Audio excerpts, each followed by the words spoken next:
Soros వచ్చి కలిసి వెళ్ళారు. ఎవరిని? బీకే నెహ్రూ వైఫ్ని, Fori Nehru. She is an Hungarian actually, like this guy, Soros లాగా అన్నమాట. వచ్చి I think it was somewhere in Chandigarh కలిసి వెళ్ళారు. He turns out Fori is actually BK Nehru Jawaharlal Nehru's cousin, Rahul Gandhi uncle వస్తారు, ఆంట్ తయారవుతారు ఫోరీ నెహ్రూ. సో కనెక్షన్స్ చాలా ఉన్నాయి, కనెక్టింగ్ ద డాట్స్ అంటారు ఇంగ్లీష్లో. సో డెఫినెట్గా India's ambassador B K Nehru, India ambassador యూఎస్లో ఉన్నప్పుడు కూడా వీళ్ళు రిలేటివే అందరూ, నెహ్రూ ఫ్యామిలీయే. అప్పుడు కూడా this guy Soros was in deep touch with this guy. And definitely సోరోస్ని అటాక్ చేయడం అని బీజేపీ స్ట్రాటజీ చాలా మంచిది. ఎందుకంటే ఒకటి, పార్లమెంట్లో there is a opposite story నా. డెఫినెట్గా వీళ్ళు ఎక్స్పోజ్ చేస్తున్నారు డీప్ స్టేట్ ఎంతగా దాకా నడుస్తుంది. పార్లమెంట్ మొదలయ్యే కరెక్ట్ 1 వీక్ ముందు స్టోరీస్ వస్తాయి.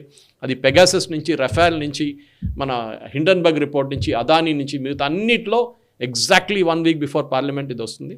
ఇప్పుడు దాకా బీజేపీ డిఫెన్సివ్లో ఉన్న బీజేపీ ఇప్పుడు ఒఫెన్సివ్గా వెళ్తుంది. I think very good move.